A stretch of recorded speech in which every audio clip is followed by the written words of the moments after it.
going on, people, and welcome back to the 1893 show. Again, we have no microphone and we have no Beth. I've still not replaced mine that I lost at Crawley, and Beth's got the other two. Probably should have taken them off her, considering we're going to see each other at Donny. But alas, we'll order some at some point this week. Should have them back in for Saturday, but you're just going to have to put up with having to hear me over the crowd. But obviously the Rainy Mend isn't open today. Still will be a fair few fans at the Medway stand, but I doubt there'll be as many as normal. However, welcome back to the 1893 show, of course, and welcome back to the home of football, Priestfield Stadium. On the back of 3 losses in League and Cup, Leyton Orient travel to Gillingham in the EFL Trophy, or the Papa John's Passion Trophy as it's known, for a Tuesday night game, kicking off at 7. Obviously the EFL Cup games do kick off a little bit earlier, which obviously means we get home that little bit earlier. But a lot of people not really fussed about the result tonight. I'll be honest, win, lose or draw. I think you can draw. I think it's group stages, so I think you can draw. Win or lose. I'm not overly bothered, but I would like to see us win tonight. Get back to winning ways, winning mentality. Sometimes it doesn't matter where that win comes, as long as that win ultimately does come. Off the back of an abysmal performance of Grimsby, I think everyone's in agreement. Obviously me and Beth, we've had some time to calm down since that game. Obviously we were quite harsh after the game, but to be honest, we both stand by our points. You know, it wasn't good enough, it was lacklustre, it was lifeless, and we need to see a bit more oomph in the play. It was the same against Colchester. I think the Grimsby result, the Grimsby performance was probably worse than the Colchester game, in my opinion. Obviously Leyton played really well in the second half, but still weren't really lost on the day, and weren't very good in the first half. But I would like to see us, obviously I think it'll be a much changed side tonight. I haven't seen any team moves yet. I'll probably do that in the ground again. Haven't seen any team moves yet. I expect changes, but I want to see a shift in mentality, and I want to see us get back to winning ways today. I know I said I don't care about the result, but I do want us to win. I want us to get back, winning mentality through the club, on the back of a win, going in to the weekend game against Harrogate, which is a must-win game and a should-win game. Let's be honest here. Off the back of, to be fair, Harrogate have had some good or bad news, depending on how you want to look at it. In terms of Luke Armstrong is still Harrogate's player after his move to Wrexham fell through on the final day because of the paperwork not going through. Whether he'll be included in that matchday squad is still to be seen. However, we would ultimately expect a win in this game against Leyton Orient, of course. Not against Leyton Orient game, sorry, on Saturday. We would expect a win ultimately from the game on Saturday, with Harrogate being many favourites to be down at the bottom of the table, fighting relegation yet again. So as much as it's not a big night tonight, it is a big night in terms of mentality and that winning, getting that winning feeling back through the club after some pretty a pretty dire couple of weeks in the life of a Jules fan and in the life of the football club. I think everyone knows that. Everyone knows it's not been good enough the last couple of weeks, but let's not take away from the season that we've had so far, and not take away from whichever way you look at it. We've had a really good start to the season. Yes, the last 2 results haven't been good enough, but we have been fantastic, and that is, we are coming in off the back of this news that Neil Harris has been nominated for EFL League 2 Manager of the Month. Now, there's a lot of comments underneath that tweet that say, how's he done that, how's he managed that? 4 games we won in the league, and 1 in the cup. Yes, we had a very bad loss to Colchester at the end, but let's not take away from the start of the season that we had. It was fantastic, and Jules fans were in euphoria, and I've never seen something switch so quick in terms of mentality, in terms of, oh, this is a great start to the season, we're playing fantastic, to a half, not a great performance of Crawley, but a win, and then to 2 losses, and now everyone is back in that Harris out mentality. I'm not there yet. We do need to see a change, we do need to see a reaction, but I'm not quite at the Harris out point yet. If things don't change, if results don't start coming and performances don't start coming, then yes, I agree, something needs to happen, because the players, we've spent the money, we've got players in, we've got big names in through the door. Results should be better than they are, but it is only 2 games and we can't count the Gills out yet. Look, I understand why some people are calling for the manager to change. I'm not there yet, but if results don't change, maybe we'll get there. But for now, this is Neil Harris's team, this is our club, this is our football team that plays at this wonderful stadium. Now, regardless if you're Harris in or if you're Harris out, regardless of your thoughts on that, he is the manager of our football club, and he will be the manager of our football club until Brad Gallatin decides otherwise. Not us, not anyone else, the owners decide that. So until that point, back the boys, back the club, and let's cheer these boys on. Win, lose or draw, win, rain or shine, we'll be there. Cheer these boys on, get them through to that final whistle, and hopefully get through to 3 points. But look, big game tonight. Let's see how it turns out. I will catch you guys inside one of our team is. Guys, figures in, as you see, a much stronger side now than expected by Gillingham tonight in this game against Leyton Orient at home. We've got Morris in goal, Alexander Marston as captain tonight. Shad Oakley starts alongside Marston. A lot of Jules fans are screaming out for their partnership to start together. They finally do today. As you see, Clark start at left back. Coleman back in the side, obviously suspended in the league, but available for this game. With McKenzie, Johnny Williams, Jaden Clark, Mahoney, and Boone. I can only it could potentially be a 5 at the back today, or it could be that 4 at the back. I don't know which way it's going to go with it. It could be a sort of a Coleman McKenzie midfield 2 with Johnny Williams alongside the one level, Mahoney and Boone in the middle, or it could even be a 4-2-3 with Williams in front of Coleman and McKenzie. It'll be interesting to see how he ends up and how the side does start from the start here. But it's a much stronger side than expected. And on the bench we've got obviously Jay Turner, Matchday, Ashton Madison, Scott Malone, Bode, MacArthur and Chambers all on the bench today. So a much stronger side than expected from the start from the match today. But I'm looking forward to it. I'm really looking forward to seeing Marston and Ogie at the back together. I'm hoping it's that back 4 with Robbie and Coleman just in front, and then possibly that flat 3 in behind Macaulay Bonner. I'd quite like to see that with Johnny Williams in that area where I think he's best, sort of in behind a striker and trying to create things in there, being a bit busy about there, leaving Macaulay Bonner up front on his own to do that dirty work that you expect your strikers to do, getting in the wingers of Jaden Clark and Conor Mahoney. Look, it's a much stronger side than I expected tonight, but I'm really excited to see it. And as I say, hopefully we get to see that back 2 of Tom Marston and Shad Odie today. It should hopefully be a really good game, and I'll see you guys at half time. Yeah, well, big news there. I don't know if you can see behind me, but the LED lights, LED screens are now all the way around the edge of the pitch. Obviously they weren't completely over that side, so now they're all the way around. It's nice to see. It doesn't really change much in terms of football, but nice to see that that's finally finished.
Right then, Jules fans, that's half time and it's 1-0 Leyton Orient. I think it was George McCurse taking a shot from the box, just come off the post, hit Glenn Morris on the back, gone back into goal. He did make his best attempts to see it off the line, but unfortunately couldn't quite do it.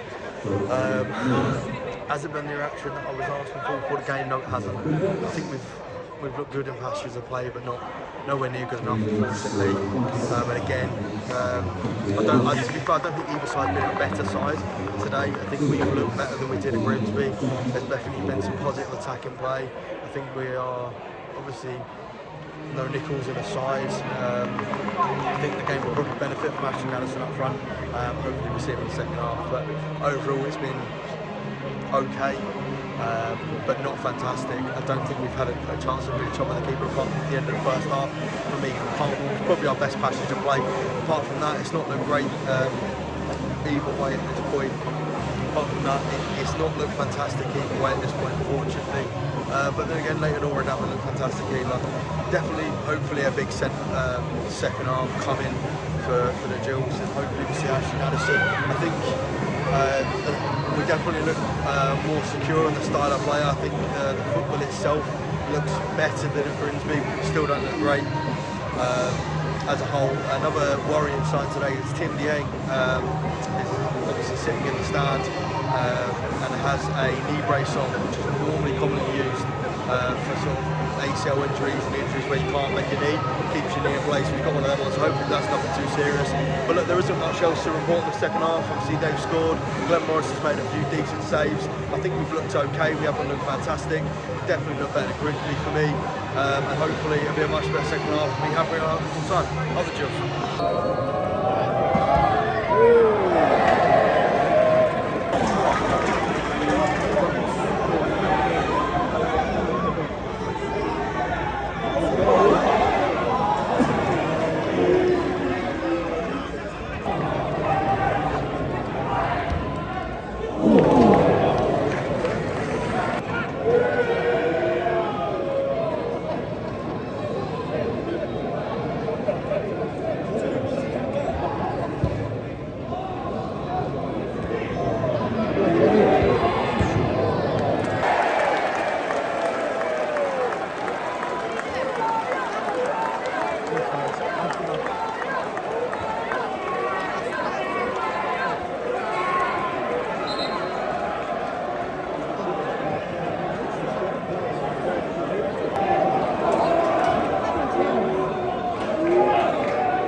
No one in the box though, really.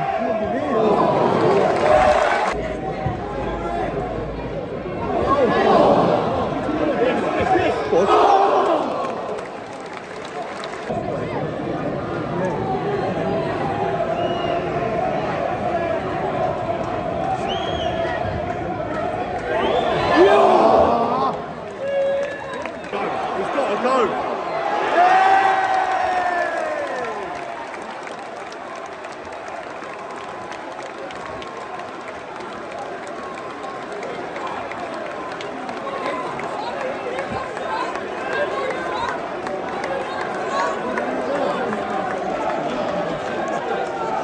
What are you crying for?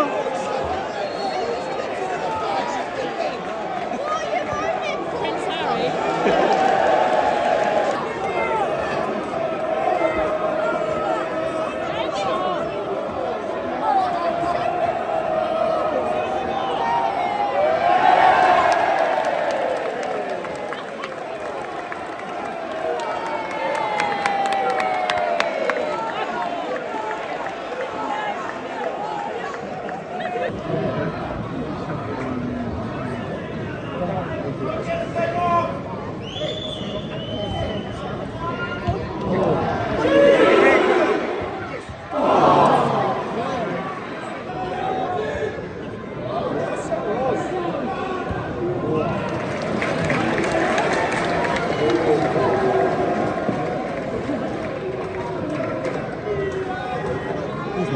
Who's Max?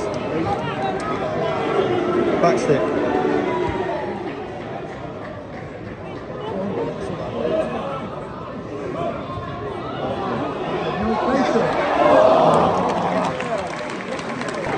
That's a ball.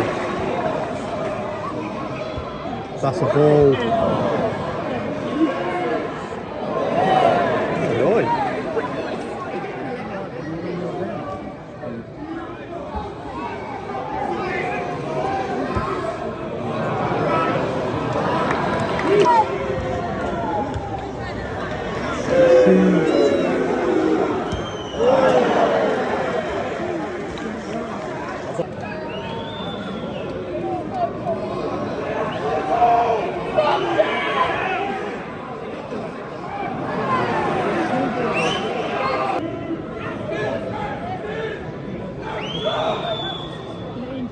good, boy. Go on.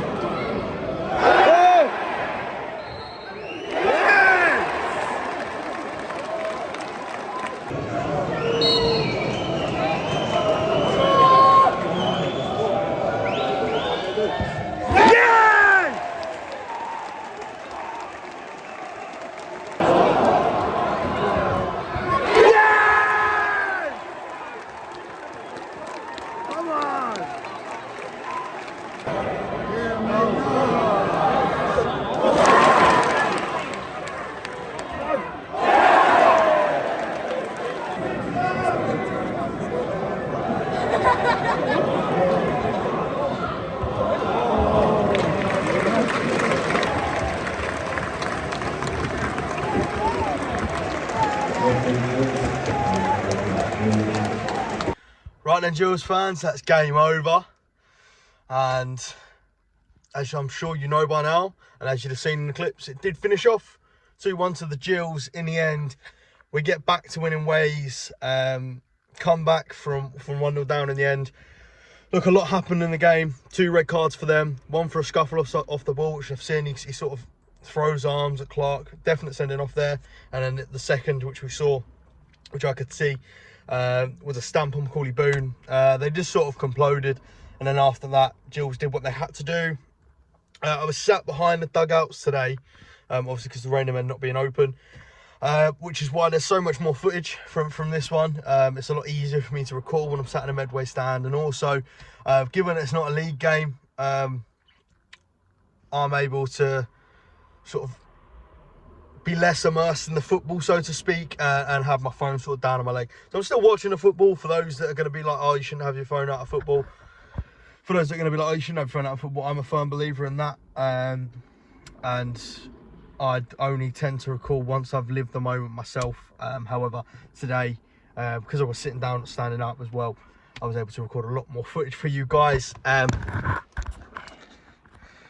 Yeah, I was able to record a lot more footage for you guys. Ultimately, we did what we had to do, getting the 2 goals. But I'll be honest, it wasn't fantastic. We didn't blow the 9 men of Orient away. They had a couple of chances to get back into it. Glenn Morris made a great save to keep it a 2-1, and then the lads missed the follow-up, and a couple of chances where, you know, if they do a little bit better, then they ultimately end up coming back into that game and taking it to the penalties, or even coming back to win it, which when you're 11 against 9, you can't let that happen. And seeing Neil down in front of me, he was extremely frustrated, barking orders, of course, but extremely frustrated because the things he's asking the players to do, they just wasn't doing. I think the only criticism I have when it went 11v9 is we sort of played as a bank of 4 up front and a bank of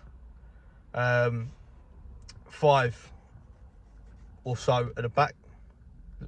A bank of 4 up front and a bank of 6 up front. My maths is terrible. But a bank of 4 up front and then sort of 6 back, which it didn't kind of make sense to me. He took Johnny Williams off for Chambers, and I think that move made us a lot more negative than positive, trying to get as many goals as we can. There wasn't that link in between the forward players and the midfield, and there was just a big gap, and we were playing long straight balls. And I know that they only had 9 men, but they've still got their 2 centre halves on. No, one of their centre halves on, sorry, and they subbed another one on.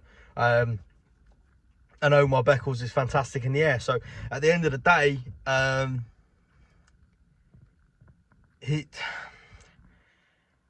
we've won. We're back to winning ways. That's the main thing I was saying before the game, is that it's important for us. I know that it's in the Passion Trophy, so to speak, and it's not a massive.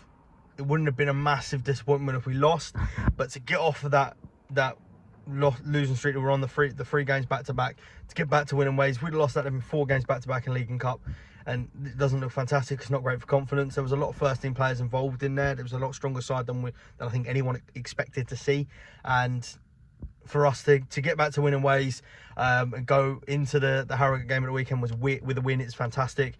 Doesn't matter how it's done, you've got to do it. Mahoney, fantastic for both goals. Wins the penalty, which Shea obviously puts away. And then for the second one, he dances around, puts it across the box, put it into an area. And ultimately the defender turns it into his own goal. Look, I'm happy with the win. Am I happy with the performance overall? Yes and no. I think I'd put the stamp on it. Good, but could be better. We did what we needed to do, but I think there was some things in there where we just needed to be better. For me, player of the night, Ethan Coleman. I said it to the people I was sitting with, that he is unbelievably good at football. He is unbelievably good. The way he controls the game, dictates the play, switches defensive attack like that. He's so calm on the ball. For me, he is one of our best players and was the best player on the day. I think the two in midfield of him and Robbie worked really, really well. I do like that midfield too. And as I said at half time, Tim Dieng had a knee brace on, which keeps your knee straight. So I don't know how long he's going to be out for. I've not seen any news on it. There may have been news come out, but I'll be honest, since Saturday I've sort of switched off from football as much as I can and licked my wounds, so to speak, after the Grimsby loss. But good to get back to winning ways today. Good to be back at Priestfield under the lights. I tweeted saying that I could be in that place for the rest of my life. There's something special about walking into Priestfield that I'm sure every fan feels, and for me, it's nothing beats watching the Gills at home. Nothing beats this being at Priestfield for me. So yeah, look, to sum up, overall, did what we needed to do. Solid performance. Not the greatest. Lots of room for improvement, but came out with a win. And that's all we can ask at the end of the day. Man of the match for me, Ethan Coleman. Let me know what you guys thought down below. And hopefully you enjoyed seeing a lot more of the game and a lot more of the goings on. Johnny Williams had a fantastic chance. Their keeper has made a couple of fantastic saves today, so credit to him. And you know what, credit to the 9 men of Orient. I know that Gills weren't doing exactly what they needed to, but they made it hard and they did play well, even at 9 men. I think if that game stays 11v11, maybe the scoreline at the end of it's a little bit different. But ultimately, Gills wound out, did what they needed to do. 2-1 winners. I'm going to leave it there because I'm rambling. And I will see you all on Saturday for Harrogate at home. Hopefully we can continue with go back. And I will see you all on Saturday for Harrogate at home. Hopefully, Gills can continue this and get back to winning ways in the league. And as we always do, before we leave, up the Gills.